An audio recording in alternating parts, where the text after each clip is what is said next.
நம்ம இந்த ஆர்டிகல் தான் படிக்க போறோம், தெரிஞ்சுக்க போறோம். பட் அதுக்கு முன்னாடி ஒரு சின்ன எக்ஸாம்பிள். இப்போ சொல்ல போற எக்ஸாம்பிளை புரிஞ்சுக்கிட்டா இந்த ஆர்டிகல் கூட கனெக்ட் பண்றது ரொம்ப ஈஸியா இருக்கும். ஸ்டார்ட் பண்ணலாம். ஒரு கவர்மெண்ட் ஆஃபீஸ் வச்சுக்கலாம். இந்த கவர்மெண்ட் ஆஃபீஸ்ல ஒரு அண்ணா ஒர்க் பண்றாங்க, ஒரு பியூன் வச்சுக்கலாம். அந்த கவர்மெண்ட் ஆஃபீஸ்க்கு திடீர்னு கலெக்டர் வராருன்னு வச்சுக்கலாம். உடனே என்ன ஆகும்? எல்லாரும் எழுந்து நிற்பாங்களா? அவங்க எல்லாரோட ஃபேஸும் கலெக்டரோட ஃபேஸை பார்க்க மாட்டாங்க, கொஞ்சம் குனிஞ்சுதான் பேசுவாங்க. ஒருத்தர் என்ன பண்ணுவாரு? வேகமா போய் கார் டோரை திறந்துடுவார், ஒருத்தர் சேர் ரெடி பண்ணுவார். இது எல்லாத்தையும் இந்த பியூன் என்ன வாட்ச் பண்றாங்க. அவருக்கு எப்படி ஃபீல் ஆகும்? எப்படி ஒரே ஒரு ஆளு, ஒரே ஒரு மனுஷன் உள்ள வந்த உடனே மற்ற எல்லா மக்களும், எல்லா ஆபீசர்ஸும், எல்லா வேலை செஞ்சவங்களும் ரொம்ப குட்டியா மாறிட்டாங்க. இந்த பர்சன் வந்து காடு கிடையாது, ராஜா கிடையாது, அவர் ஜஸ்ட் ஒரு ஆபீசர், மக்களுக்கு சர்வ் பண்ண வந்த ஒரு ஆபீசர். பட் இவங்க எல்லாரும் ஒன்னா சேர்ந்து என்ன பண்ணிட்டாங்க? இவரை, அதாவது இந்த மக்களோட பிஹேவியர் இந்த பர்சனை சுத்தி என்ன உருவாக்கிடுச்சு? ஒரு ஆரா உருவாக்கிடுச்சு. என்ன சிம்பிளா சொல்லணும்னா ஒரு சாக்ரெட்னஸ் உருவாக்கிடுச்சு. What is சாக்ரெட்னஸ்? இவர் சாதாரண மனுஷன் கிடையாது, இவர் வாழ்றது ஆர்டினரி லைஃப் கிடையாது, அவர்கிட்ட ஈஸியா நம்ம பேச முடியாது, அவரை டச் பண்ண முடியாது, அவரை பத்தி காமெடி பண்ண முடியாது, அவரை எதிர்த்து கொஸ்டின் கேட்க முடியாது. எதை எதிர்த்து? இந்த சொசைட்டி எதெல்லாம் அவனோட பிஹேவியர் வழியாக எந்தெந்த விஷயத்தெல்லாம் சாக்ரெட்டா மாத்துதோ அந்த சாக்ரெட்னஸ் எதிர்த்து கேள்வி கேட்கறது கஷ்டம். For example, religion, caste, state, power, இல்ல முக்கியமான ஒரு பொலிட்டிக்கல் ஐடியாலஜி எதுவா இருந்தாலும் என்ன பண்ணிடுறாங்க? சாதாரண மக்கள் வாழ்றாங்களே இந்த ஆர்டினரி லைஃப்ல இருந்து ஒரு ஹை ஷெல்ஃப்ல தொடவே முடியாத இடத்துல அந்த பர்சனையோ, அந்த ரிலிஜனையோ, அந்த கேஸ்டையோ, அந்த ஐடியா வச்சிருவாங்க. இதுக்கு பேர் என்னது? சாக்ரெட்னஸ். இந்த வார்த்தைக்கு அப்படியே ஆப்போசிட்டா ஒரு இட்டாலியன் திங்கர் ஜியார்ஜியோ அகம்பன் இந்த சாக்ரெட்னஸ்க்கு ஒரு ஆப்போசிட் வார்த்தை சொல்றாரு, ப்ரோஃபேனேஷன். ப்ரொஃபேன் சொல்லுவாங்களே, ப்ரொஃபேனேஷன். ரொம்ப சிம்பிளா சொல்லணும்னா எந்த விஷயம்லாம் ஒரு ஹை ஷெல்ஃப்ல இருக்கும் அதை கீழே எடுத்துட்டு வந்து ஒரு ஆர்டினரி விஷயமா பாக்குறது, ஒரு ஆர்டினரி லைஃபா மாத்துறது, சாக்ரெட்னஸ்ல இருந்து ப்ரோஃபேனா மாத்துறது, ப்ரோஃபேனேஷன். இந்த கோர் ஐடியா புரியுதுல? சாக்ரெட்டா இருந்த ஒரு பொருளை அன்சாக்ரெட்னஸா மாத்துறது, யாருமே தொட முடியாத ஒரு இந்த பொருளை எல்லாரும் தொடர மாதிரி மாத்துறது, கேள்வி கேட்க முடியாத ஒரு விஷயத்த எல்லாரும் கேள்வி கேட்கறது, ப்ரோஃபேனேஷன்.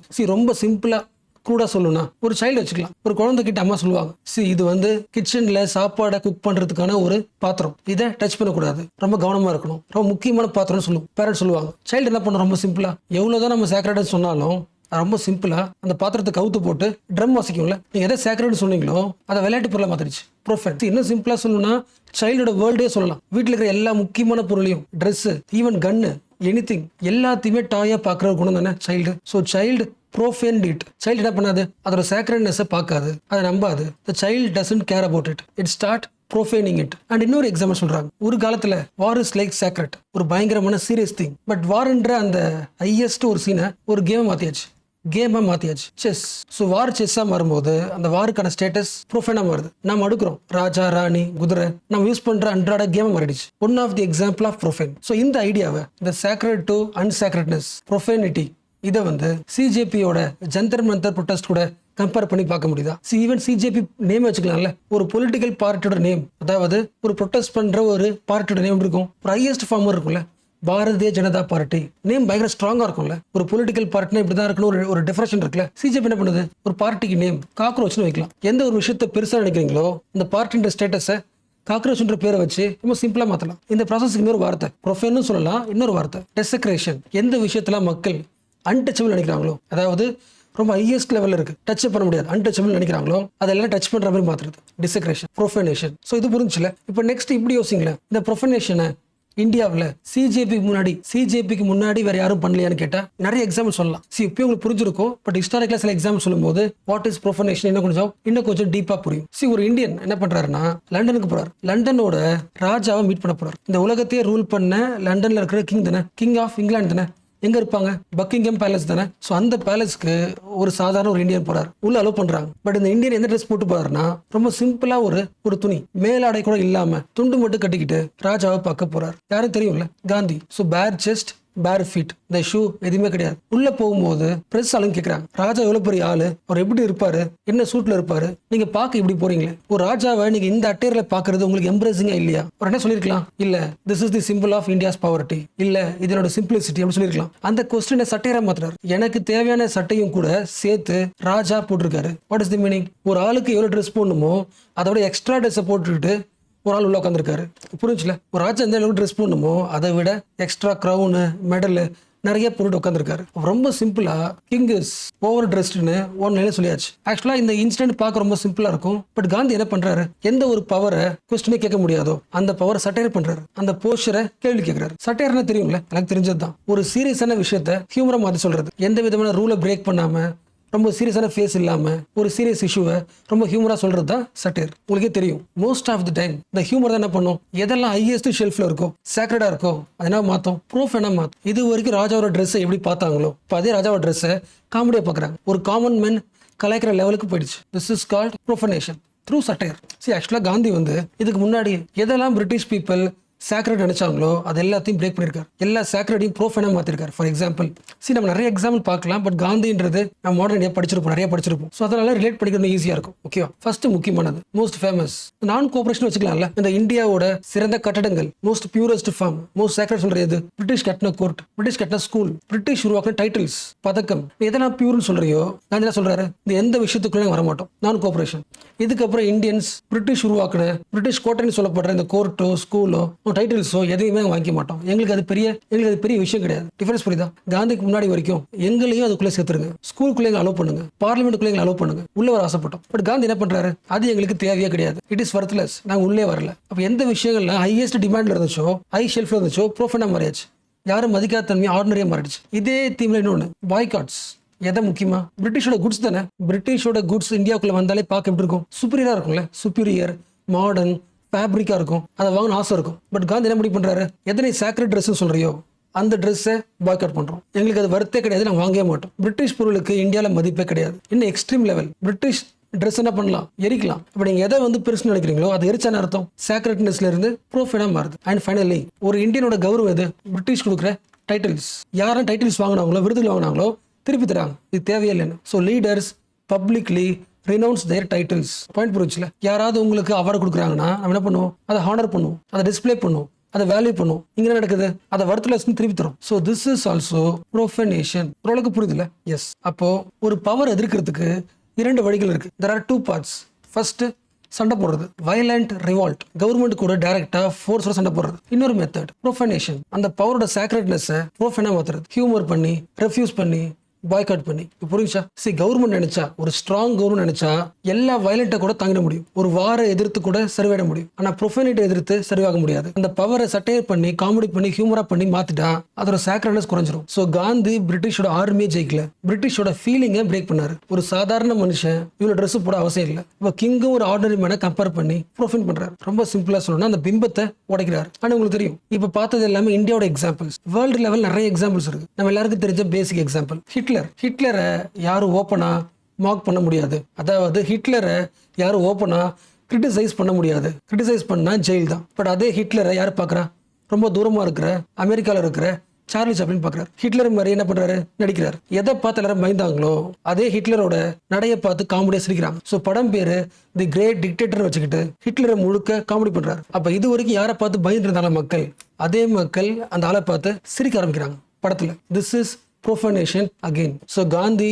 பிரிட்டிஷோட ராயல்ட்டி இருக்குல்ல, ராயல்ட்டின்னு சொல்லுவாங்களே, பிரிட்டிஷ் ராயல்ட்டி எதிர்த்து ப்ரோஃபைன் யூஸ் பண்ணார். சாப்ளின் ஹிட்லர் எதிர்த்து ப்ரோஃபைனை பயன்படுத்தினார், டிக்டேட்டர் எதிர்த்து ப்ரோஃபைன் பயன்படுத்தினார். பட் இந்த எக்ஸாம்பிள்ஸோட இப்போ சொல்ல போற எக்ஸாம்பிள் மோஸ்ட் இம்பார்ட்டன்ட். ஒரு ப்ரோஃபானிட்டியை உருவாக்குறதுக்கு ஒரு பெரிய ஹீரோவாவோ, பெரிய லீடராவோ, பெரிய டைரக்டரா இருக்கணும் அவசியம் கிடையாது. ஈவன் எந்த ஊர்ல பயங்கரமான வார் நடக்குதோ, வீடுகள்லாம் இடிஞ்சு போகுதோ, எந்த இடத்துல புரட்சிக்கான வாய்ப்பே இல்லையோ, மூவ்மெண்ட்டுக்கான வாய்ப்பே இல்லையோ, அந்த பிளேஸ்ல கூட ஃபார் எக்ஸாம்பிள் பாலஸ்தீன், அந்த பகுதியிலையும் ப்ரோஃபைனை பார்க்க முடியும்.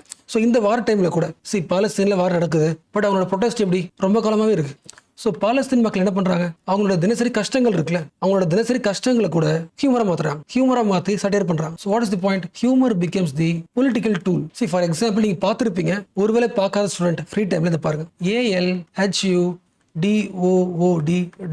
அடிங்க. இந்த வார டைம்ல இருக்கிற எல்லா முக்கியமான பிரச்சனைகளையும் சட்டையா இந்த காமிக் போடுவாங்கல்ல, கார்ட்டூன் போடுவாங்கல்ல, இந்த எல்லா கார்ட்டூனும் பாலஸ்தீன் பத்தி இருக்கும். மக்கள் எப்படி காமெடி பண்ணாங்க ஒரு பவரை. அப்ப இஸ்ரேலை பார்த்து பாலஸ்தீன் மக்கள் பயப்படணும். இந்த கார்ட்டூன் எல்லாமே இஸ்ரேலை காமெடி பண்ணுது. ஸோ எந்த இடத்துல அதிகமான வருத்தங்கள் இருக்கோ அந்த இடத்துல சட்டையர் டெவலப் ஆகும், அந்த இடத்துல பவரை மார்க் பண்ணுவாங்க.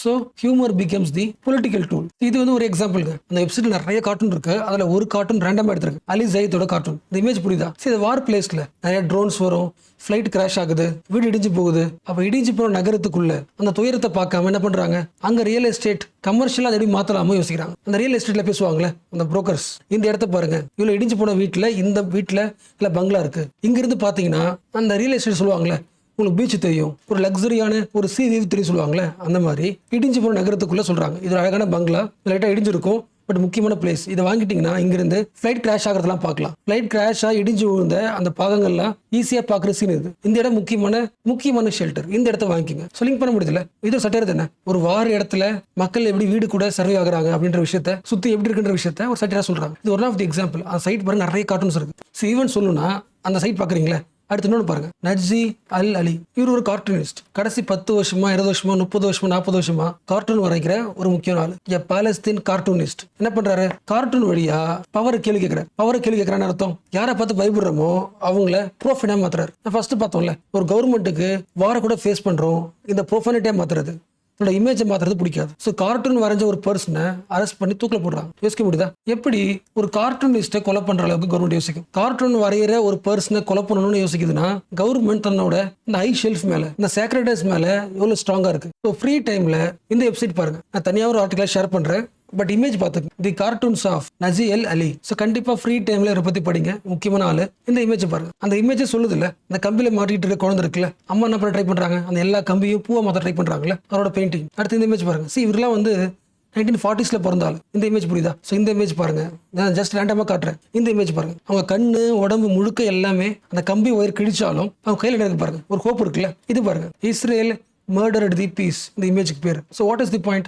எங்க துயரங்கள் அதிகமா இருக்கோ அந்த இடத்துல ஃபர்ஸ்ட் நடக்கிற மூமெண்ட் என்னவா இருக்கும்? அந்த பவரை, அதோட ஹைனஸை ப்ரோஃபைனா மாத்திர வேலை நடக்கும். ஈவன் எதையும் பாருங்க, கிறிஸ்தவுலா லைனஸ் என்ன பண்றாங்க, ஒரு ஹோல் புக்கே எழுதிருக்காங்க, லாஃபர் இன் தி ஆக்குபைடு பாலஸ்தீன். வாழவே முடியாத பகுதியில் இருக்கிற மக்கள், அந்த ஹார்டர் கண்டிஷன், எப்பெல்லாம் அவங்க லைஃப் வந்து ரொம்ப டஃபா மாறுதோ அங்க எது உருவாகுது? ஹியூமர் உருவாகிட்டே இருக்கு. அந்த ஹியூமர் பத்தின book. So what is the conclusion? ப்ரோஃபனேஷன்ன்றது ட்ரிக் கிடையாது. வெறும் பவர்ஃபுல் லீடர்ஸோ இல்ல ஒரு கண்ட்ரியோ அது மட்டும் தான் யூஸ் பண்ண அவசியம் கிடையாது. ஒரு ஆர்டினரி பர்சனாலையும் அது பயன்படுத்த முடியும். ஒரு லீடரும் பயன்படுத்த முடியும், ஒரு டைரக்டரும் பயன்படுத்த முடியும். ஒரு ஆர்டினரி பீப்புளும், அந்த இடத்த விட்டு வெளியே போக முடியாத நினைக்கிற ஆர்டினரி பீப்புளாலையும் ப்ரோஃபனேஷன் பண்ண முடியும். இது எல்லாமே ஏன் படிக்கிறோம்? இப்போ ப்ரோஃபனேஷனை பத்தி எல்லாரும் படிக்கிறதான பர்பஸ், ரீசன் என்ன? ஒரே ஒரு பாயிண்ட் தான். சிஜேபி ஜந்தர் மந்தர் ப்ரொட்டஸ்ட்ல, ஸ்டூடெண்ட் ப்ரொட்டஸ்ட்ல பண்ண முக்கியமான வேலையே ப்ரோஃபனேஷன். கடைசி 10 வருஷமா எந்த பவரை பார்த்து பயந்தாங்களோ அந்த பவரை, அந்த அத்தாரிட்டியை ப்ரோஃபைனா மாத்திருக்காங்க. Through humour, satire, memes, online trolling, இது எல்லாமே மீம்ஸ்ல இருந்து ட்ரோலிங்ல இருந்து எல்லாம் ஒன்னா சேர்ந்து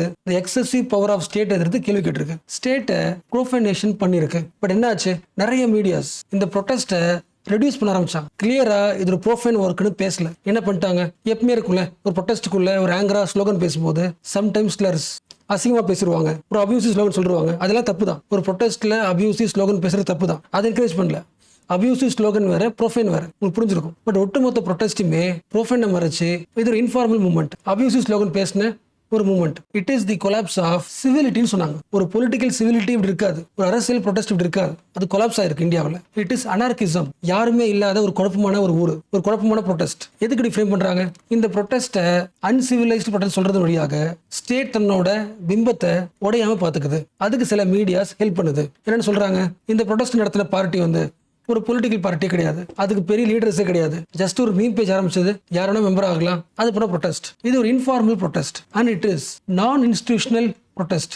பார்லிமெண்ட் ஒரு இன்ஸ்டிடியூஷன், காங்கிரஸ் பார்ட்டி இன்ஸ்டிடியூஷன், அந்த மாதிரி சிஜேபி இன்ஸ்டிடியூஷன் கிடையாது. டக்குன்னு உருவான ஒரு லூஸ்லி ஆர்கனைஸ்ட் ஒரு பார்ட்டி. இதுக்கு என்ன தெரியும்? ஏதாவது ஒரே ஒரு இஷ்யூ, சிங்கிள் இஷ்யூ தான் தெரியும். அப்போ ஒரு பெரிய மூவ்மெண்ட்டை மீடியா என்ன பண்ணுது, ஒரு இன்ஃபார்மல் ப்ரொடெஸ்டா சிங்கிள் பேஸ்ட் இஷ்யூவா மாத்த ட்ரை பண்ணுது. ரொம்ப சிம்பிளா சொல்லணும்னா திஸ் இஸ் ஸ்ட்ரீட் பாலிடிக்ஸ். ஒரு பெரிய மூவ்மெண்ட்டை ஸ்ட்ரீட் பாலிடிக்ஸ்னு ரெடியூஸ் பண்ணாங்க. பட் சில பார்ட்டிஸ், ஈவன் காங்கிரஸ் என்ன சொன்னாங்க, அந்த ஸ்ட்ரீட் பாலிடிக்ஸை என்கரேஜ் பண்ணாங்க. ஈவன் ராகுல் காந்தி இந்த ப்ரொடெஸ்ட்டுக்கு அப்புறம் ஸ்ட்ரீட் லெவல் பாலிடிக்ஸ் ராகுல் காந்தி இன்கார்பரேட் பண்ணி அந்த இன்ஃபார்மல் ஸ்டைல ஒரு பெரிய இன்ஸ்டிடியூஷன், அங்க இருக்கிற லீடரை வந்து இன்கார்பரேட் பண்ணிக்கிறாரு. ஸ்ட்ரீட் லெவல் பாலிடிக்ஸை ப்ராக்டிஸ் பண்றாரு. So what is the point? இந்த மூவ்மெண்ட்டை ரெண்டு வகையா பார்க்குறாங்க. சில பேர் இட் இஸ் இன்ஃபார்மல், நான் இன்ஸ்டிடியூஷனல், ஸ்ட்ரீட் லெவல் பாலிடிக்ஸ் இப்படி சொல்றாங்க. அப்ப இந்த மாதிரி பாலிடிக்ஸ், இந்த மாதிரி மூவ்மெண்ட் வந்து ஒரு ரியல் டிரான்ஸ்ஃபார்மேஷன் கொடுக்காதுன்னு சில பேர் சொல்றாங்க. செகண்ட் செட் ஆஃப் பீப்புள், இந்த மூவ்மெண்ட் ஏன் உருவாச்சு? Formal politics.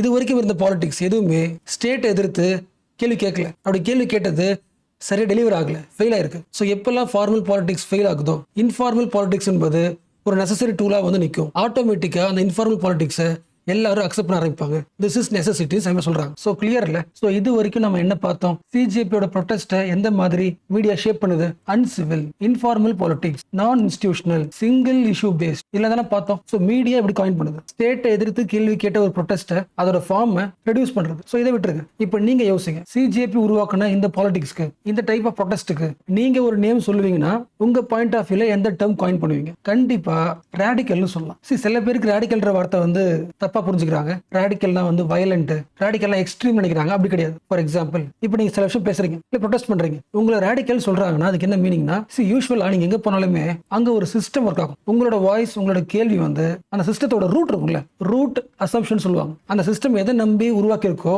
அதோட ரூட்டையே கேள்வி கேட்கறீங்களா, அப்போ உங்களோட கேள்வி, உங்களோட ப்ரொடெஸ்ட் வந்து ரேடிக்கல் சொல்லலாம். இப்படி தானே காயின் பண்ணணும். சிஜேபியோட ப்ரொடெஸ்ட் வந்து இன்ஃபார்மலா இருக்கலாம், நான் பொலிட்டிக்கல் பார்ட்டியா இருக்கலாம், நான் இன்ஸ்டிடியூஷனலா இருக்கலாம், மீம் பேஸ்டா இருக்கலாம், ஆங்கர் பேஸ்டா இருக்கலாம். But whatever it may be, it is radical. In what sense? சிஸ்டத்தோட பேசிக்ஸே கொஸ்டின் கேட்டிருக்கு. இந்த கோர் பாயிண்ட் புரியுதுல? இது வரைக்கும் மக்கள் யோசிச்ச, இது வரைக்கும் பாலிட்டிஷியன்ஸ் யோசிச்ச, இது வரைக்கும் ஒரு ஸ்டேட் நம்பின சில பேசிக் அசம்ப்ஷன்ஸ், ரூட் அசம்ப்ஷனை சேலஞ்ச் பண்ணுச்சு. ஃபார் எக்ஸாம்பிள், ஃபர்ஸ்ட் பார்த்தோம்ல, உங்க கண்ட்ரில ஒரு கவர்மெண்ட் இருக்குன்னா, ஒரு கவர்மெண்ட்டுக்கு ஒரு ஸ்டேட்டுக்கு பவர் இருக்குன்னா, அந்த பவர் கேள்வி கேட்கறதுக்கு, இல்ல அந்த பவரை மாத்துறதுக்கு, இல்ல அந்த பவரை வீக் ஆக்குறதுக்கு மக்களுக்கு இது வரைக்கும் இருந்த, இல்ல ஒரு பார்ட்டிக்கு இது வரைக்கும் இருந்த பேசிக் ரூட் அசம்ப்ஷன் என்ன? எலெக்ஷன் தானே. ஒரு சீட்டு ஜெய், மெஜாரிட்டி ஜெய், அப்போ ஆட்டோமேட்டிக்கா நீ பவருக்கு போயிடுவ, உன் வாய்ஸ் ஆகும், கவுண்ட் ஆகும். பட் இந்த ப்ரொடெஸ்ட் பண்ணது நான் பொலிட்டிக்கல் பார்ட்டி. இது ஒரு ஃபார்மல் டிசென்ட் கிடையாது, இன்ஃபார்மல் டிசென்ட். ஒரு இன்ஃபார்மல் டிசென்ட்டை எப்பொழுதுமே லெஸர் வாய்ஸ் நினைப்பாங்க. பட் என்ன ஆகிருக்கு? சிஜேபி எலெக்ஷன்ல நிக்கல, ஒரு சீட்ல ஜெயிக்கல. பட் கவர்மெண்டோட ஒரு மினிஸ்டருக்கு, எஜுகேஷன் மினிஸ்டர், அந்த பவரை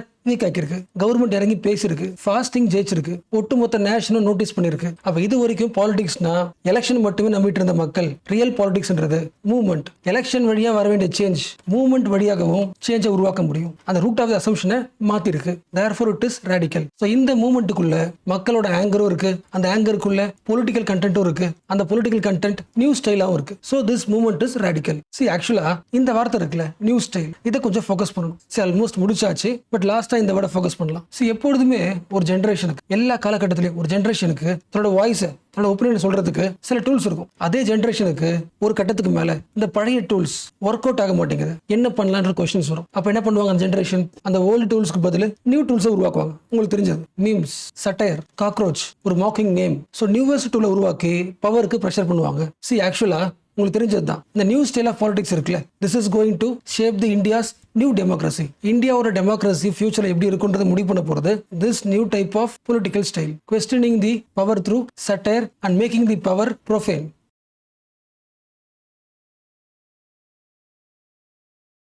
இன்னைக்கு ஃப்ரண்ட் பேஜ்ல வந்து நம்ம இந்த நியூஸை பத்தி தான் பார்க்க போறோம். பட் இந்த டாபிக் உள்ள போறதுக்கு முன்னாடி உங்களுக்கு ஒரு சிம்பிள் கொஸ்டின். நீங்க ஒரு இன்வெஸ்டர் வச்சுக்கலாம், நீங்க பிசினஸ் பண்ண ஆசைப்படுறீங்க. இப்ப இருக்கிற சிச்சுவேஷன்ல ஈரான்ல இன்வெஸ்ட் பண்ணுவீங்களா? பண்ண மாட்டோம்ல. What is the reason? இப்போ நாளைக்கே நீங்க ஈரான்ல ஒரு கடை போட்டாலும் அடுத்த நாள் என்ன ஆகலாம்? மிலிட்டரி அட்டாக் ஏற்படலாம், எலக்ட்ரிசிட்டி ஆஃப் ஆகலாம், இல்ல ஒருவேளை நீங்க ஒரு பொருள் உற்பத்தி பண்ணிட்டீங்க, அதை எடுத்துட்டு போய் டிரான்ஸ்போர்ட்டேஷன் கட் ஆகலாம். இல்லைன்னா இப்படி யோசிச்சு பாருங்க, உங்க பிசினஸ்க்கு தேவையான ரா மெட்டீரியல் இருக்கும்ல, ரா மெஷின்ஸா இருக்கும்ல, அதை நீங்க இம்போர்ட் பண்ண வச்சுக்கலாம். இம்போர்ட் ஈஸியா இருக்குமா? ஈரானுக்கு ஒரு பொருளை சேஃப்டியா எடுத்து வர்றது ரொம்ப கஷ்டம். வார் நடக்குது. சேஃப்டியா ஈரானுக்குள்ள எடுத்து வர முடியுமா? நோ சான்ஸ்ல. ஏன்னா சுத்தி என்ன நடக்குது? வார் நடக்குது. அப்போ உங்க பிசினஸ்க்கு தேவையான எல்லா இன்புட்டும் நீ இம்போர்ட் பண்ண போறோம்னா அந்த எல்லா இம்போர்ட்டோட விலை எப்படி இருக்கும்? காஸ்ட்லியா இருக்கும். அப்போ இன்புட்டே காஸ்ட்லியா இருக்கும்போது அவுட்புட் எப்படி இருக்கும்? ரொம்ப காஸ்ட்லியா இருக்கும்ல, விலை அதிகமா இருக்கும், இன்ஃபிளேஷன் அதிகமா இருக்கும். அது மட்டும் இல்லாம ஈரான் மேல என்ன இருக்கு? சாங்ஷன்ஸ் இருக்கு, தடை இருக்கு. உலகம் முழுக்க எந்த பேங்க்கும் ஈரானுக்கு கூட டிரான்சாக்ஷன் வச்சுக்கூடாது. அப்ப என் பிசினஸ்க்கு லோன் வாங்க முடியுமா? இன்னொரு கண்ட்ரி கிட்ட பேங்க்ல லோன் அப்ளை பண்ணா தருவாங்களா? ஈரானுக்கு உலகம் முழுக்க இருக்க பேங்க்குக்கும் சாங்ஷன் இருக்கு, தடை இருக்கு. So possibilities புரியுதுல்ல? ஈரானுக்குள்ள காசு வர்றதும் கஷ்டம், ஈரானுக்குள்ள காசு வர்றதும் கஷ்டம், இல்ல அந்த காசை வச்சுட்டு பொருள் வாங்கணும்னா பொருள் வர்றதும் கஷ்டம், இன்சூரன்ஸ் காஸ்ட் அதிகமா இருக்கும், சேஃப்டி ரொம்ப கஷ்டம், பொருள் வேலை அதிகமாக இருக்கும். அப்படியே உற்பத்தி பண்ண ட்ரை பண்ண எலக்ட்ரிசிட்டி இருக்காது, அதையும் தண்ணி பொருள் உற்பத்தி பண்ணிட்டுனா எக்ஸ்போர்ட் பண்றது கஷ்டம். ஸோ இது வந்து ஒரு பிசினஸ் தான். இப்போ யோசிச்சு பாருங்க, ஈரானுக்குள்ள அந்த பிசினஸ் அட்மாஸ்பியர் எப்படி இருக்கு? ஒரு அன்சர்டனிட்டியா இருக்குல்ல, ஒரு ஃபியர் இருக்குல்ல. அப்போ வார்னால ஒரு கண்ட்ரிக்குள்ள எதை ஃபர்ஸ்ட் உருவாகும்? அன்சர்டனிட்டி வருமா?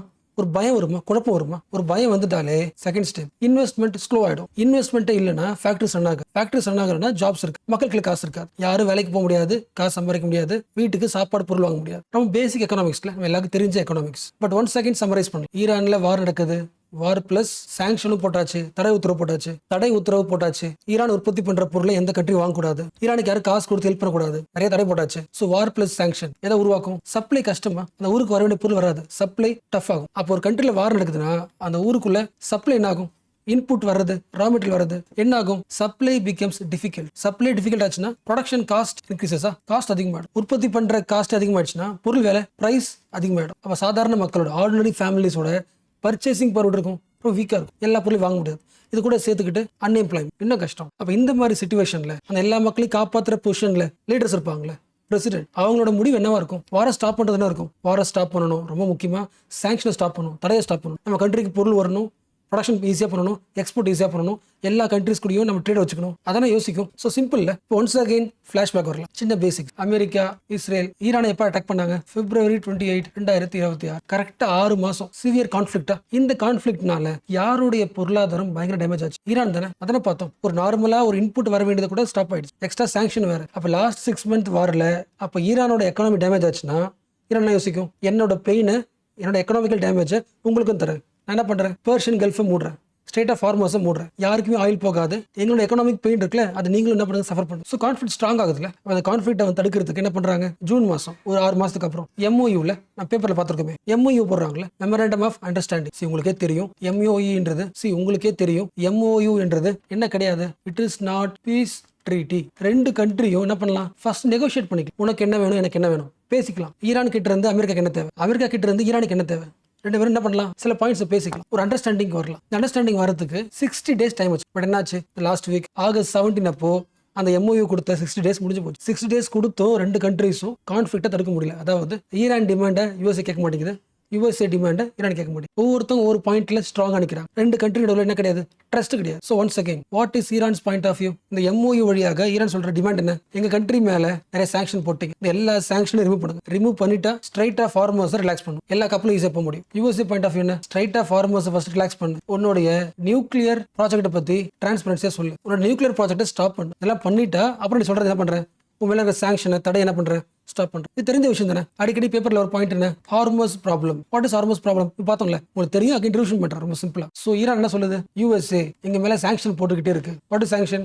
தடை போடுது. ஈரான் கிட்ட இருந்து எந்த கண்ட்ரியும் ஆயில் வாங்கக்கூடாது, ஈரான் கிட்ட இருந்து எந்த கண்ட்ரியும் ஆயில் வாங்கக்கூடாது, அந்த ட்ரேடுக்கு தடை, சாங்ஷன். ஈரானுக்குள்ள நடக்கிற எல்லா பிசினஸ் கம்பெனிஸ்க்கும் இன்டர்நேஷனல் இருக்கிற பேங்க்ஸ் லோன்ஸ் தரக்கூடாது, financial sanction and trade sanction. அப்போ எங்களை நீங்க ப்ரெஷர் பண்ண எங்களால திருப்பி USA மேல USA போடுற அதே ஃபினான்ஷியல் சாங்ஷனை எங்களால போட முடியாது. எங்களுக்கு அந்த அளவுக்கு பவர் கிடையாது. பட் எங்ககிட்ட இருக்கிறது ஸ்ட்ரைட் ஆஃப் ஹார்மோஸ். எல்லா முக்கியமான கப்பலும் போற வழி, ஆயில் எடுத்துட்டு போற வழி, அந்த வழி என்ன பண்றோம்? பிளாக் பண்றோம். ஸோ USAக்கு இந்த ஃபினான்ஷியல் லெவரேஜ் இருந்துச்சுன்னா, எல்லா கண்ட்ரி கிட்ட சொல்லி காசு அனுப்பாதீங்கன்னு சொல்ற லிவரேஜ் பவர் இருந்துச்சுன்னா, ஈரானுக்கு இருக்கிறது ஜியோகிராபிக்கல் லிவரேஜ். ஸோ ஈரானை நீங்க எக்கனாமிக்கலி ஸ்குவீஸ் பண்ணீங்கன்னா, ஈரானை எக்கனாமிக்கலா டேமேஜ் பண்ணீங்கன்னா, நாங்க எதை டேமேஜ் பண்ணுவோம்? ஆயில டேமேஜ் பண்ணுவோம். ஆயிலோட பாத்தை, ஆயிலோட ஜியோகிராபிக்கல் மூவ்மெண்ட்டை ஸ்டாப் பண்ணுவோம்.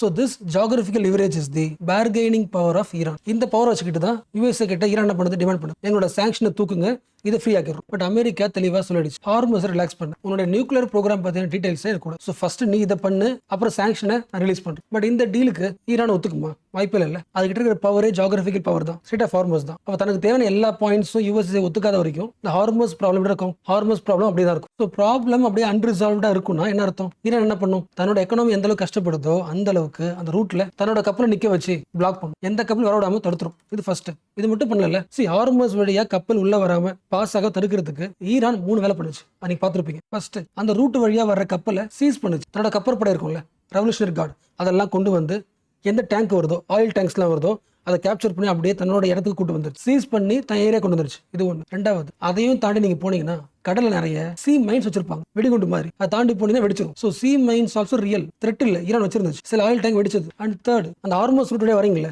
ஈரான் கோஸ்ட் இருக்கும்ல, ஈரான் கோஸ்ட்ல இருந்து மிசைல்ஸ் உங்க மேல அட்டாக் ஆகும். மிசைல்ஸ், ட்ரோன்ஸ் ஈரான் கோஸ்ட்ல இருந்து அட்டாக் ஆகும். இந்த 3 ஸ்ட்ராட்டஜி வழியாக தன்னோட ஜியோகிராபிக்கல் லெவரேஜ், ஹார்மோஸ்ல ப்ராப்ளத்தை, கான்ஃபிளிக்ட்டை வச்சுட்டு நியூஸ்ல பார்த்துருப்போம்ல, கட்டாரோட டேங்க்ஸ், சவுதியோட டேங்க்ஸ் நிறைய டேமேஜ் ஆயிருக்கு. ஸோ கிளியர்ல இதெல்லாம் பேசிக் சீன். பட் என்னதான் பிளாக் பண்ணாலும் பெரிய டேமேஜ் யாரும் கிடையாது, USA கிடையாது. மேபி ஆயிலோட பிரைஸ் அதிகமாகலாம், இல்ல ஆயில் டிலேவா போய் ரீச் ஆயிடலாம். பட் மெயின் டேமேஜ் யாருக்கு? ஈரான் தான் பார்த்தோம். அதான் ஃபர்ஸ்ட் பார்த்தோம். ஈரானோட எக்கனாமி செம்ம பேடா அஃபெக்ட் ஆகுது. அப்போ ஈரானோட பிரசிடென்ட் பெசஸ்கியன் இதை பார்த்துட்டு சும்மா இருக்க முடியாதுல்ல, டிப்ளமேட்டிக் தான் ஒர்க் பண்ணும்ல. ஸோ அவரு ஒரு ஸ்டேட்மெண்ட் சொல்லியிருக்காரு, MOU அதுக்கான 60 days முடிஞ்சிருந்தாலும், அமெரிக்கா கூட பேச்சுவார்த்தை அந்த 60 days டெட்லைன் முடிஞ்சிருந்தாலும், நான் மறுபடியும் அமெரிக்கா கூட பேச்சுவார்த்தை நடத்தி ஒரு தீர்வை கொடுத்தாகணும். என்ன ரீசன்? ஒரு வாரம் லாங் டேர்ம் கொண்டு போறது அந்த ஊரோட எக்கனாமிக்கு சரி கிடையாது. ஸோ பேச்சுவார்த்தை முக்கியம். ஸோ அமெரிக்கா கூட பேச்சுவார்த்தை நடத்துறோம்ல, பேச்சுவார்த்தை நடத்துறது என்பது it is not like surrendering. நம்ம என்ன பண்ணல, சரண்டர் ஆகல, நம்ம கிட்ட ஸ்ட்ராங்கான பாயிண்ட்ஸ் இருக்கு, டிமாண்ட் பண்றோம். பாயிண்ட் புரியுதுல? அதாவது ப்ராக்டிகலா யோசிங்களேன். அந்த எம்ஓயு இருக்குல்ல, ஒரு சைடுல யூஎஸ்ஏ ஈரான் வார் நடக்குது, பேரலா பிரசிடென்ட் சார்பாக எம்ஓயு வித் யூஎஸ் நடக்கும்போது அந்த ஊர் மக்கள் கவர்மெண்ட்லயே இருக்கிற சில பேர் என்ன சொல்றாங்க, சண்டை போட்டுட்டு இருக்கும்போது அமெரிக்கா கூட ஒரு அக்ரிமெண்ட்டுக்கு போறது நம்ம சரண்டர் பண்ற மாதிரி. So MoU agreement is like surrendering our country. But Pezeshkian என்ன சொல்றாரு, அப்படி கிடையாது. MoU it is not like surrendering, it is not amounted to capitulation. நம்ம கண்ட்ரி அடமானம் வைக்கிறது கிடையாது. நம்ம சைடுல ஸ்ட்ராங் டிமாண்ட் இருக்கு. பிளஸ் நான் வெறும் பிரசிடென்ட் தான், எனக்கு மேல யார் இருக்கா, ஈரானோட சுப்ரீம் லீடர் கமினி இருக்காருல்ல, மொஜ்டபா கமினி. ஸோ நம்மளோட சுப்ரீம் லீடரும் ஸ்ட்ராட்டஜியை ஃபாலோ பண்றோம். அவர் சொல்ற ஸ்ட்ராட்டஜி நம்ம ஃபாலோ பண்றோம். அப்ப நான் என்ன பண்ணல, ஈரானை சரண்டர் பண்ணல, வெறும் நெகோசியேட் மட்டும் தான் பண்ணும். அண்ட் இந்த நெகோசியேஷன் கண்டிப்பா தேவை. ரீசன் ஃபர்ஸ்ட் பார்த்தோம், எக்கனாமி ரொம்ப டேமேஜ் ஆயிருக்கு. அதுக்கு ரீசன் ஃபர்ஸ்டே பார்த்தோம்ல, ஈரான் எக்கனாமி டேமேஜ் ஆயிருக்கு. அதாவது இன்வெஸ்டர்ஸ் உள்ள விட பயப்படுறாங்க. அப்படியே உள்ள வந்த இன்வெஸ்ட்மெண்ட் ஃபெயில் ஆயிருக்கு, எலக்ட்ரிசிட்டி இல்லாம சப்ளை பண்ணாம. ஸோ பிசினஸ் எக்ஸ்பேண்ட் ஆகல, ஜாப்ஸ் குறைஞ்சு போச்சு. அப்படின்னா கவர்மெண்ட் ரெவன்யூ குறைஞ்சு போச்சு. இது எல்லா போர்டும் யார்கிட்ட வருது, எல்லா போர்டனும் ஒரு சாதாரண ஹவுஸ் ஹோல்டு மேல விடுது.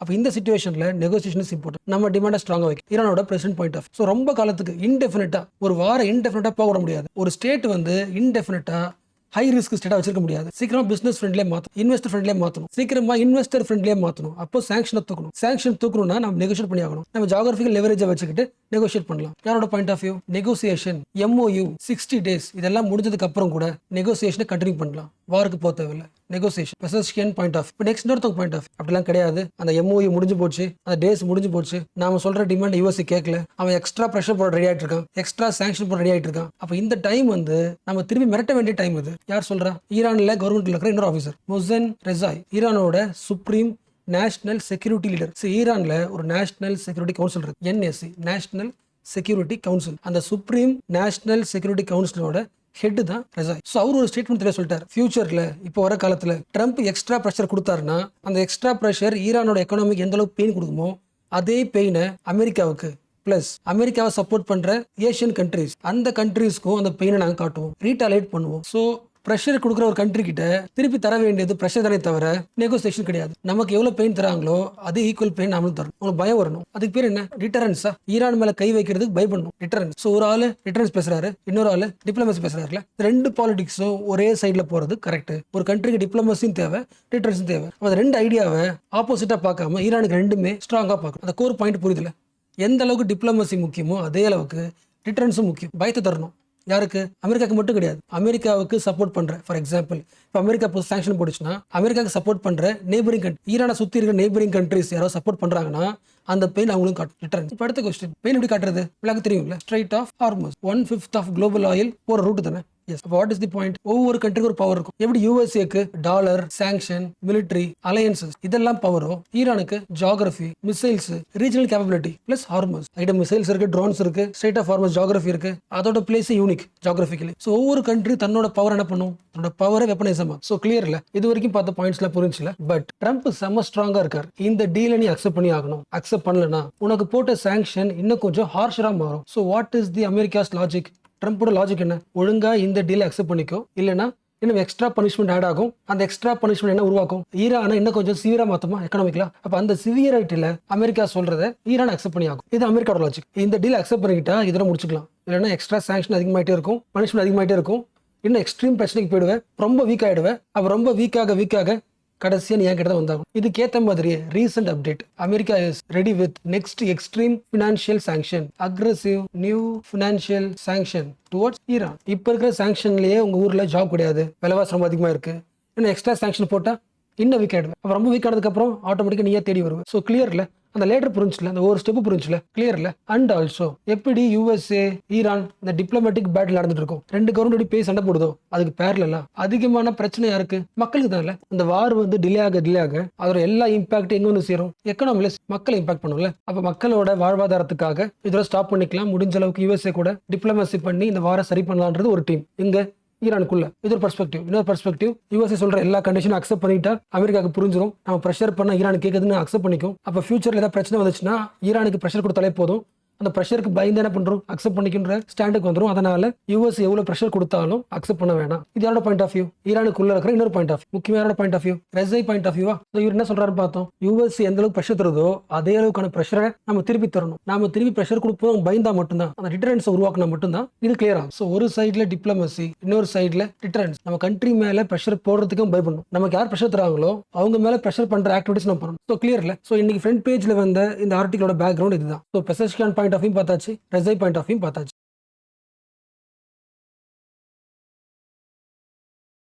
ஸோ ஸ்டார்ட் பண்ணலாமா?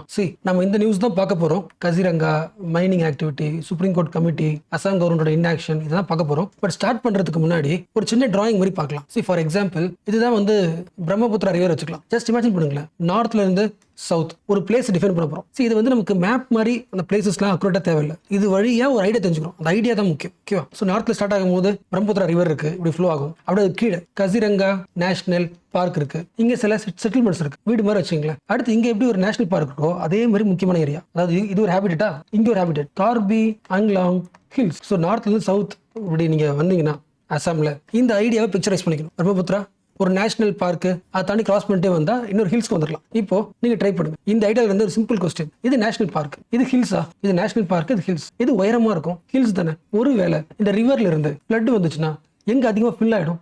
ஃப்ளட்னால பாதிக்கப்படுற இடம் இது நேஷனல் பார்க் தானே. ஸோ இந்த ஐடியாவோட நெக்ஸ்ட் பாயிண்ட் போகலாம். ஸோ கசிரங்கா நேஷனல் பார்க்ல என்ன இருக்கு? எந்த அனிமல் இருக்கு? நிறைய அனிமல்ஸ் இருக்கு. ரொம்ப முக்கியமானது ஒன் ஹார்ன்ட் ரைனோ தானே. இப்போ பிரம்மபுத்திரா இருந்து மேல இருக்க ரிவர்ல இருந்து ஃப்ளட் வருது. அனிமல்ஸ் என்ன பண்ணி ஆகணும்? அங்கே இருக்க முடியாது, ஃப்ளட்ல முழுகிடும். ஸோ ஆட்டோமேட்டிக்கா நேச்சுரல் என்ன பண்ணுவாங்கன்னா, ஃப்ளட் வரும்போது எல்லா அனிமல்ஸும் வெளியே வருவாங்க. எங்க வருவாங்க? பார்த்தோம்ல, இது எலிவேட்டட் பார்த்து ஹையஸ்ட்ல எது இருக்குது? ஹில்ஸ் இருக்கா? கேர்பி ஆங்லாங் ஹில்ஸ்க்கு வருவாங்க. இங்க வந்துட்டா சேஃப் ஆயிடுவாங்க. பட் இங்க என்ன ட்விஸ்ட்னா, இந்த நேஷனல் பார்க்ல இருந்து இந்த ஹில்ஸ்க்கு வர்றதுக்கு எது முக்கியம்? இந்த காரிடார் முக்கியம் இல்ல. ஒருவேளை இந்த பிளேஸ்ல ஹியூமன் பீயிங்ஸ் நிறைய வீடு கட்டி ரோடு போட்டாங்கன்னா என்ன ஆகும்? கம்ப்ளீட் டிசாஸ்டர்ல. So this is the importance of animal corridor, இல்லைனா ஈகாலஜிக்கல் காரிடார். ஸோ ஒரு முக்கியமான பாயிண்ட், எப்பயுமே ஒரு அனிமலை சேஃப்கார்ட் பண்ணணும்னா, இல்லை ஒரு நேஷனல் பார்க்கை சேஃப்கார்ட் பண்ணணும்னா அந்த ஒரு பகுதியை மட்டும் ஸ்ட்ராங்கா பாத்துக்கிறது விஷயம் கிடையாது. அதை சுத்தி இருக்கிற மற்ற ஏரியாவையும் சேஃப்கார்ட் பண்ணணும். Because it is ecological system தானே. சிஸ்டத்துல எங்க ஒரு இடத்துல பிரச்சனை கூட இந்த இடத்த இம்பாக்ட் பண்ணும். லாஜிக் புரிஞ்சுல? ஸோ இதான் பிரச்சனை. இந்த பகுதியில் வாட் இஸ் ஹேப்பனிங்? மைனிங் பண்றாங்க. இந்த விஷயத்தை சுப்ரீம் கோர்ட் விசாரிக்குது. சுப்ரீம் கோர்ட் கமிட்டி போட்டு அசாமில் நடக்கிற மைனிங் ஆக்டிவிட்டி கொஸ்டின் இருக்குது. ஈகாலஜிக்கலி சென்சிட்டிவ் ஏரியா தெரிஞ்சதுக்கு அப்புறம் கூட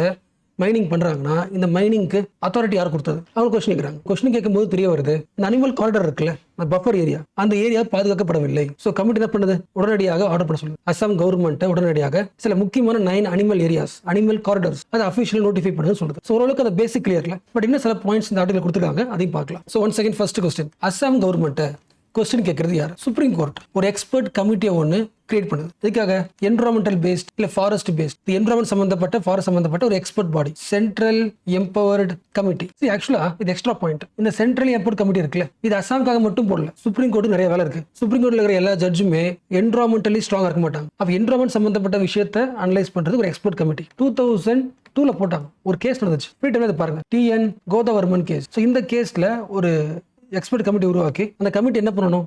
கோர்ட்டுக்கு என்விரான்மெண்ட் சம்பந்தப்பட்ட ஃபாரஸ்ட் சம்பந்தப்பட்ட விஷயத்துக்கு அட்வைஸ் பண்ணணும். ஏன்னா என்னது? எக்ஸ்பர்ட் பாடி. ஸோ இந்த கமிட்டி இப்போ எதை பத்தி பேசுது? இந்த CEC கமிட்டி அசாம்ல இருக்கிற கார்பி ஆங்லாங் ஹில்ஸ் பார்த்தோம்ல, அதை சுத்தி நடக்கிற இல்லீகல் மைனிங்க கொஸ்டின் கேட்குது. ஸோ ஓரளவு கிளியர் இல்ல, இஷ்யூவோட பேசிக் புரிஞ்சுல. பட் இன்னொரு பேசிக் தெரிஞ்சுக்கணும். நான் எப்போதுமே ஒரு கமிட்டின்னு வரும்போது எல்லாருக்கும் டெம்பரரி யோசிப்போம், அப்படி கிடையாது. இந்த கமிட்டி இப்போ பர்மனன்ட் ஆக்கியாச்சு. ஏன்னா யோசிக்க முடியுதா? ஃபார் எக்ஸாம்பிள் ஒரு டெல்லியில ஒரு கோர்ட்ல கேஸ் நடக்குது ஃபாரஸ்ட் பத்தி. அந்த ஜட்ஜால ஃபாரஸ்ட்டுக்கு போய் ரிசர்ச் பண்ண முடியாது. உண்மையா அந்த இடத்துல மைனிங் நடக்குதா, என்ன ஆக்டிவிட்டி பண்றாங்கன்னு சொல்லிட்டு ஜட்ஜ் பண்ண முடியாது. அப்ப இந்த கமிட்டி பர்மனண்டா தேவைப்படுது. என்ன பண்ண போகுது? சுப்ரீம் கோர்ட் கொடுக்குற சில என்விரான்மெண்டல் ஜட்ஜ்மெண்ட்ஸ் இருக்குல்ல, அந்த ஜட்ஜ்மெண்ட்ஸ் எல்லாத்தையுமே அந்த கவர்மெண்ட் அந்த ஜட்ஜ்மெண்ட் எக்ஸிக்யூட் பண்ணுதா இல்லையான்னு மானிட்டர் பண்ணுவாங்க. ஸோ ஒரு சேர்பர்சன் இருப்பாங்க, செக்ரட்டரி இருப்பாங்க, பிளஸ் எக்ஸ்ட்ரா 3 எக்ஸ்பர்ட் மெம்பர்ஸ். இது முக்கியம் கிடையாது. ஒரு கமிட்டியா இருந்தது இப்ப பர்மனன்ட் ஸ்டேட்டஸா மாறிடுச்சு. உங்களுக்கு தெரியும்ல, என்விரான்மெண்டல் ப்ரொடெக்ஷன் ஆக்ட் தெரியும்ல, 1986. அந்த ஆக்ட் படி 2023 இருந்து ஒரு 3 இயர்ஸ்க்கு முன்னாடி இந்த CEC கமிட்டிக்கு பெர்மனன்ட் அத்தாரிட்டி கொடுத்தாச்சு. ஸோ ரொம்ப காலமா டெம்பரரி ஒர்க் பண்ணிட்டு இருக்கு. 2023 சுப்ரீம் கோர்ட் அக்செப்ட் பண்ணிச்சு, இதுக்கு பெர்மனன்ட் ஸ்டேட்டஸ் கொடுத்துடலாம். இந்த ஆக்ட் படி உருவாக்கியாச்சு. ஓகேவா? அப்படியே CEC இருக்குல்ல, CEC is opposite to NGT. உங்களுக்கு தெரியும், பட் ரிவிஷன் பண்றேன். NGTன்றது என்னது? ஒரு மினி கோர்ட் மாதிரி. என்விரான்மெண்ட் சம்பந்தப்பட்ட விஷயத்துக்கு சில தீர்மானத்தை போட முடியும், ஒரு ஆர்டர் போட முடியும். பட் CEC கிடையாது, ஆர்டர் போட கிடையாது. இட்ஸ் கமிட்டி, ஜஸ்ட் அட்வைஸ் கொடுக்கும். சுப்ரீம் கோர்ட்டுக்கு அட்வைஸ் கொடுக்கும், ஒரு விஷயத்தை மானிட்டர் பண்ணி சொல்லும். பட் NGTன்றது ஒரு ட்ரைபுனல் மாதிரி, ஒரு கோர்ட் அது. அண்ட் ரொம்ப முக்கியமானது, ஒரு அகாடமிக் லெவல் தெரிஞ்சுக்க வேண்டியது. CEC is created by supreme கோர்ட்டா? But NGT national green tribunal is created by parliament. National green tribunal act 2010 act இருக்கு. ஒரு ஆக்ட் வழியா பார்லிமெண்ட் வழியா கொண்டு வந்தது. ஸோ பேசிக் கிளியர்ல. இப்போ டாபிக் உள்ள வாங்க. Kaziranga national park one horn rhino. Normal டைம்ல அந்த பார்க்லேயே இருக்கும். பட் ஃப்ளட் வருது. ஃப்ளட் வரும்போது அங்கே இருக்க முடியாது. அந்த இடத்தோட வெளியே வரணும். பட் வெளியே வந்தால் ஃபுல்லாக ரோடு, பில்டிங்கு, ட்ரக்ஸ், இதை கொஸ்டின் கேட்குறாங்க. சிசி இது ஃபர்ஸ்ட் பாயிண்ட். ப்ளஸ் இது கூடவே அடுத்து கீழே வந்து என்ன இருக்கு? ஆங்லாங் ஹில்ஸ் இருக்குல்ல, இங்க மைனிங் நடக்குது. Illegal mining. இது கொஸ்டின் கேட்குறாங்க. என்ன ரீசன்? 2019 சுப்ரீம் கோர்ட் ஆர்டர் போட்டுருச்சு. 2019 இந்த கார்பி ஆங்லாங் ஹில்ஸ் இருக்குல்ல, இந்த பகுதியில் மைனிங் இஸ் ரெஸ்ட்ரிக்டட். 2019 ஆர்டர் கொடுத்தும் மைனிங் நடந்துட்டு இருக்கு. அப்ப அசாம் கவர்மெண்ட் அதை நடைமுறைப்படுத்தல, ரெஸ்ட்ரிக்ட் பண்ணல, நோட்டிஃபை பண்ணல. அதை கொஸ்டின் கேட்குறாங்க. இப்போ அடுத்த பாயிண்ட், ஹில்ஸை ஏன் மைனிங் பண்ணக்கூடாது? உங்களுக்கு தெரிஞ்சது தான். பட் ஒரு பேசிக் ஐடியா. மழை பெய்யுது, இது ஹில்லி ஏரியா, கீழே பிளைன்ஸ், நேஷனல் பார்க்கு வச்சுக்கலாம். எல்லா மழையும் கீழே வந்தாலும் அந்த அளவுக்கு ஃப்ளட் வராது. என்ன ரீசன்? நேச்சுரலாவே மரங்கள் இருக்கும்ல, மரங்கள் சிம்பிளா சொல்ல வெஜிடேஷன். அந்த வெஜிடேஷனே ஓரளவுக்கு ஃபாஸ்டா வர ஃப்ளட்டை கொஞ்சம் அப்சர்வ் பண்ணிக்கும், பிளாக் பண்ணும். இப்போ மைனிங் பண்ணிட்டா என்ன ஆகும்? இந்த இடத்த உடச்சிட்டு என்ன ஆகும்? இன்னும் மழை சீக்கிரமா வந்துடும்ல, ஃப்ளட் வந்துடும்ல. இப்போ என்ன பாயிண்ட்? ஸோ ஒரு நேஷனல் பார்க்கை சேஃப்கார்ட் பண்ணணும்னா இது முக்கியம். கேட்ச்மெண்ட் ஏரியாவையும் சேஃப்கார்ட் பண்ணணும். What is catchment area? ரொம்ப சிம்பிளா சொல்லணும்னா ஒரு குளம் வச்சுக்கலாம். உங்களுக்கு தெரிஞ்சதுதான் ரிவர். இந்த ரிவருக்கு தண்ணிங்கெல்லாம் வரும், குட்டி குட்டி ஸ்ட்ரீம்ஸ் வரலாம், பெரிய ரிவர்ஸ் வரலாம். எங்கிறதுலாம் வருதோ அந்த ஏரியாவெல்லாம் சேஃப்கார்ட் பண்ணாதான் இந்த ரிவர் சேஃப்டியா இருக்கும். கரெக்டா? இந்த லேக் சேஃப்டியா இருக்கும். கரெக்டா? அப்ப தண்ணியை சேஃப்கார்ட் பண்றதுக்கு வெறும் லேக்கை மட்டும் சேஃப்கார்ட் பண்ணா ஒர்க் அவுட் ஆகாது. அந்த லேக்குக்கான தண்ணி வர ஏரியாஸ், கேட்ச்மெண்ட் ஏரியாஸ், அந்த ஏரியாவும் சேஃப்கார்ட் பண்ணணும். அப்படி பார்க்கும்போது கசிரங்கா நேஷனல் பார்க், இங்க இருக்கிற அனிமல் ஸ்ட்ராங்கா இருக்கணும்னா சுத்தி இருக்க ஈகோ சிஸ்டம், இது எல்லாமே ஹில்ஸ் எல்லாமே சேஃப்கார்ட் செய்யப்படணும். அதோட கேட்ச்மெண்ட் ஏரியாவையும் மேப் பண்ணி பாதுகாக்கணும். தானே basics. Yes. So 2019 supreme court தெளிவாக சொல்லிடுச்சு, mining is not only restricted on Kaziranga national park. இந்த பகுதியில் மட்டும் மைனிங்கை ஸ்டாப் பண்ண சொல்லல. இந்த நேஷனல் பார்க் அஃபெக்ட் பண்ற ரிவர்ஸ், ஸ்ட்ரீம்ஸ், அந்த ஸ்ட்ரீம்ஸ் ஆரிஜினேட் ஆகிற மலை, கார்பி ஆங்லாங், இது எல்லாத்துல இருந்தும் மைனிங்கை ரெஸ்ட்ரிக்ட் பண்ணணும். இல்லை என்ன ஆயிடும்? எல்லா மழையும் நேஷனல் பார்க்ல இறங்கும், ஃப்ளட் வந்துடும். பட் இந்த விஷயத்தை அசாம் கவர்மெண்ட் சீரியஸா எடுத்துக்கல. சோ இது வரைக்கும் நம்ம என்ன பார்த்திருக்கோம்? சுப்ரீம் கோர்ட்டோட சிஇசி இந்த பாடி என்ன சொன்னுச்சு? அசாம ஒரு ஆக்ஷன் எடுக்க சொல்லுச்சு. What is the action? உங்களோட ஏரியாவில் என்விரான்மெண்டல் வயலேஷன் நடக்குது, அந்த வயலேஷன் எதிர்த்து ஒரு ஆக்ஷன் எடுக்கணும்னா ஃபர்ஸ்ட் நீங்க பண்ண வேண்டியது அசாம் கவர்மெண்ட்டுக்கு சொன்ன ரெண்டு முக்கியமான பாயிண்ட். ஆக்சுவலா இந்த அசாம் கவர்மெண்ட்டுக்கு இது சிஇசி சொல்லியிருக்கு, நாம அதுக்காக படிக்கல. ஒரு என்விரான்மெண்ட் சம்பந்தப்பட்ட ஒரு வயலேஷன் நடக்கும்போது ஒரு சிஇசி சொல்ற ஸ்டெப்ஸ் என்ன, அந்த ஸ்டெப்ஸ் தான் டேக் அவே. ஸோ அந்த பாயிண்ட் மற்ற இடத்துக்கு நம்ம என்ன பண்ணிக்கலாம், பயன்படுத்திக்கலாம். ஸோ ஃபர்ஸ்ட் பாயிண்ட், ஃபர்ஸ்ட் நீங்க பண்ண வேண்டியது ஒரு அனலைசிஸ் பண்ணணும். எதை பத்தி? ஃபர்ஸ்ட் பார்த்தோம்ல, வாட்டர் ஷெட் ட்ரைனேஜ். ஒரு காம்ப்ரஹென்சிவான வாட்டர் ஷெட் ட்ரைனேஜ் அனலைஸ் பண்ணுங்க. எங்கிறதுலாம் தண்ணி வருது? ஃபார் எக்ஸாம்பிள் இப்போ கசிரங்காவை ஃப்ளட்ல இருந்து சேஃப்கார்ட் பண்ணணும்னா சுத்தி எங்கிறதுலாம் தண்ணி வருது, வாட்டர் தோஸ் கேட்ச்மெண்ட் ஏரியாஸ், அந்த ஃபுல்லாத்தையும் மேப் பண்ற மாதிரி ஒரு டேட்டாவை ரெடி பண்ணு. புரியுதுல? ஃபர்ஸ்ட் பார்த்தோம்ல, சேம் கசிரங்கா இருக்குன்னா அதை சுத்தி எங்கெல்லாம் லேண்ட்ஸ்கேப்ல இருந்து, எந்த லேண்ட்ஸ்கேப்ல இருந்தெல்லாம் ஸ்ட்ரீம்ஸ் வருது, ரிவர் வருது, அந்த ஃபுல் லேண்ட்ஸ்கேப்பையும் ஸ்டடி பண்ணதுக்கு அப்புறம் செகண்ட் ஸ்டெப், இந்த மைனிங் எதிர்த்து, இந்த வயலேஷன்ஸ் எதிர்த்து நீங்க பண்ண ஆக்ஷன்ஸ், அதை பத்தி ஒரு ரிப்போர்ட்டை சப்மிட் பண்ணுங்க. Quarterly status report. ஸோ உங்க ஏரியா மேப் பண்ணிட்டீங்க, தெரிஞ்சு போச்சு, நீங்க எடுத்த ஆக்ஷன் என்ன? ஒரு last 3 to 4 months quarterly status report submit. இது யார் சொன்னது? சிஇசி கமிட்டி அப்பயே சொல்லிடுச்சு. டிஃபரன்ஸ் புரிஞ்சுல? ஃபர்ஸ்ட் லேண்ட் படி படிச்சதுக்கு அப்புறம் what are the steps taken, every 3 months என்ன ஸ்டெப் எடுத்த அதை காட்டு. இப்போ அடுத்த பாயிண்ட், ஒரு என்விரான்மெண்டல் ஆக்டிவிஸ்ட் இருக்காரு ரோஹித் சௌத்ரி, அவர் ஆர்டிஐ ஃபைல் பண்றாரு. என்ன ஃபைல் பண்றாரு? சிஇசி சில விஷயங்களை சொல்லுச்சு, அசாம் கவர்மெண்ட்டுக்கு சில விஷயம் சொல்லுச்சு, ஒரு டாக்குமெண்ட் ரெடி பண்ணுங்க, ரிப்போர்ட்டை சப்மிட் பண்ண சொன்னுச்சு. அதுக்கப்புறம் அது என்னாச்சு? கவர்மெண்ட் டாக்குமெண்ட் ரெடி பண்ணாங்களா, ஆக்ஷன் எடுத்தாங்களா, அதை பத்தின இன்ஃபர்மேஷன் வேணும் கேட்டிருக்கு. ஸோ இந்த ஆர்டிஐக்கு சிஇசி என்ன பண்றாங்க? ஆன்சர் பண்றேன். இல்ல அசாம் கவர்மெண்ட் இன்னும் அந்த வாட்டர் ஷெட் ட்ரைனேஜ் அந்த லேண்ட்ஸ்கேப் இருக்குல்ல அனாலிசிஸ், அதையும் என்ன சப்மிட் பண்ணல. அதாவது இன்னும் அசாம் கவர்மெண்ட்ல இருந்து எங்களுக்கு சிஇசிக்கு அந்த டாக்குமெண்ட்டை இன்னும் சப்மிட் பண்ணவில்லை. பட் வெறும் அந்த ஸ்டேட்டஸ் ரிப்போர்ட் இருக்குல்ல, குவார்டர்லி ஸ்டேட்டஸ் ரிப்போர்ட், அதை மட்டும் சப்மிட் பண்ணிருக்காங்க. ஸோ கிளியர் இல்ல? எஸ். ஸோ இது ஒரு ப்ராப்ளம். சிஇசி சொல்லியும் சில விஷயத்தை கவர்மெண்ட் பண்ணல, இதை பார்த்தாச்சு. இப்போ நெக்ஸ்ட் ப்ராப்ளம், உங்களுக்கே தெரியும், அனிமல்ஸ் ஒரு இடத்துல வாடுறாங்கன்னா அந்த இடத்துக்கு பேர் என்ன? ரொம்ப சிம்பிளா சொல்லணும், ஹேபிட்டா. ஃபர்ஸ்ட் பார்த்தோம்ல, ஒரு இடத்துல பிரச்சனைனா இல்ல ஃப்ளட் வருதுன்னா அனிமல்ஸ் என்ன பண்ணுவாங்க? ஒரு ஹேபிட்டேட்ல இருந்து இன்னொரு ஹேபிட்டேட்டுக்கு ஷிஃப்ட் ஆவாங்களா? ஃபார் எக்ஸாம்பிள் இது ஹேபிட்டேட். இப்போ யோசிங்க, எலிஃபென்ட் வச்சு ஒரு ஹேபிட்டேட்ல இருந்து இன்னொரு இடத்துக்கு மூவ் பண்ணும்போது நடுவில் ஒரு ஏரியா இருக்குல்ல, பஃபர் ஏரியா, இங்க ஹைவேஸ் தான் ஆகும். இந்த இடத்துல ஹைவேஸ் இருந்தா என்ன ஆகும்? டேமேஜ் ஆகும்ல, அனிமல்ஸ் இறந்து போகலாம். So what is the point? Human beings ஒரு இடத்த ஆக்குபை பண்றதுக்கு முன்னாடி தே ஹேவ் டு செக் இல்ல. அப்ப இந்த இடத்துல எந்த ரோடு வரணும்? ஈகாலஜிக்கல் ரோடு வேணும். நீ கேள்விப்பட்டிருக்கீங்களா ஈகாலஜிக்கல் ரோடு? ஈகாலஜிக்கல் ரோடுனா இன்னொரு வார்த்தை சொல்லணும்னா அனிமல் காரிடார் சொல்லாமா? ஒரு அனிமல் தன்னோட ஹேபிட்டேட்ல இருந்து இன்னொரு ஹேபிட்டேட்டுக்கு மூவ் ஆகிறதுக்கான கனெக்டிங் ரோடு இருக்குல்ல, கனெக்டிங் லேண்ட்ஸ்கேப், அந்த லேண்ட்ஸ்கேப் பேர் அனிமல் காரிடார். அப்போ ஒரு சைட்ல கசிரங்கா இருக்கு, இன்னொரு சைட்ல கார்பி இருக்குன்னு பார்த்து, அப்ப ரெண்டு ஹேபிட்டேட்டை சேஃப்கார்ட் பண்றதை விட எது முக்கியம்? அனிமல் காரிடார் முக்கியம் இல்ல. ஸோ அனிமல் காரிடாரோட இம்பார்ட்டன்ஸை புரிஞ்சுக்கிட்டு 2019 சுப்ரீம் கோர்ட் ஒரு 9 இம்பார்ட்டன்ட் அனிமல் காரிடார்ஸ்ல இந்த பிளேஸ்ல கன்ஸ்ட்ரக்ஷன் ஆக்டிவிட்டிஸ் இந்த ஏரியாவில் ரெஸ்ட்ரிக்ட் பண்ணிருக்காங்க supreme court. But Assam government இன்னும் என்னவே பண்ணல, பேசணும்ல. ஒரு 9 முக்கியமான காரிடர்ஸ் பார்த்தோம்ல. ஒரு ஹேபிட்ல இருந்து இன்னொரு ஹேபிட்டுக்கு மூவ் ஆகுற சில முக்கியமான காரிடர்ஸ். அசாம்ல ஒரு 9 காரிடர்ஸ் இருக்கு. அந்த 9 அனிமல் காரிடர்ஸை நோட்டிஃபை பண்ணல. ஸோ நோட்டிஃபைனா புரியுதுல. ஸோ ஒரு கவர்மெண்ட் வந்து ஒரு பகுதியை அஃபிஷியலாக நோட்டிஃபை பண்ண ஆகும். அந்த பகுதி இன்னும் கொஞ்சம் சேஃப் கார்டாக பண்ணுவாங்கல்ல, பாதுகாப்பு என்ன ஸ்ட்ராங் ஆகும். ஸோ அசாம் கவர்மெண்ட்டை உடனடியாக அந்த 9 அனிமல் காரிடர்ஸை நோட்டிஃபை பண்ணுங்கன்னு சொல்லியிருக்கு. ஸோ கிளியர்ல. இப்போ நெக்ஸ்ட் சுப்ரீம் கோர்ட் கேட்குற நெக்ஸ்ட் பாயிண்ட். எல்லாருக்குமே தெரியுது அசாமில் இருக்கிற இந்த லேண்ட்ஸ்கேப்ஸ் எலிஃபென்ட்டுக்கு முக்கியமான ஏரியாஸ் தெரிஞ்சு போச்சு. தெரிஞ்சதுக்கு அப்புறம் கூட அந்த நியர்பை ஏரியாஸ்ல மைனிங் நடக்குதுன்னா அந்த பகுதியில் மைனிங்கை அலோவ் பண்ண அத்தாரிட்டிஸ் யார்? டிஃபரன்ஸ் புரியுதுல. ஃபர்ஸ்ட் மைனிங்கை ஸ்டாப் பண்ண சொன்னாங்க, அது ஓகே. பட் மைனிங் நடக்கிற வரைக்கும் அத்தாரிட்டிஸ் என்ன பண்ணாங்க? அந்த இடத்துல மைனிங் ஆக்டிவிட்டிஸை அலோவ் பண்ண அத்தாரிட்டிஸ் யார்? So who allowed the mining? KAAC, Karbi Anglong autonomous council. So autonomous council, Karbi Anglong autonomous council supreme கோர்ட்டோட CAC கமிட்டி விசாரிச்சிருக்கு. பட் அட்டானமஸ் கவுன்சில் சரியான பிக்சரை, சரியான டீட்டெயிலை தர முடியல. எப்படி அலோவ் பண்ணாங்க, என்ன ரீசன் அலோவ் பண்ணாங்கன்ற ரீசனை சரியா சொல்லல. So what is the core take away? Illegal mining மட்டும் விஷயம் கிடையாது. ஏன்னா இல்லீகல் மைனிங் தான் பிரச்சனைனா 2019லயே அதை ஸ்டாப் பண்ண சொல்லி ஆர்டர் போட்டாச்சு. ஸோ பிரச்சனை எங்கன்னா main issue is implementation gap. 2019லயே மைனிங் ஸ்டாப் பண்ண சொன்னியாச்சு. அடுத்த வருஷங்கள்ல அனிமல் காரிடர்ஸை பத்தி பேசியாச்சு, நோட்டிஃபை பண்ணணும் பேசியாச்சு. அண்ட் ரீசென்ட்லி ரிப்போர்ட் சப்மிட் பண்ண சொல்லியாச்சு, ரிப்போர்ட் டாக்குமெண்ட். பட் எதுவுமே நடைமுறைக்கு வரல. So there is implementation gap.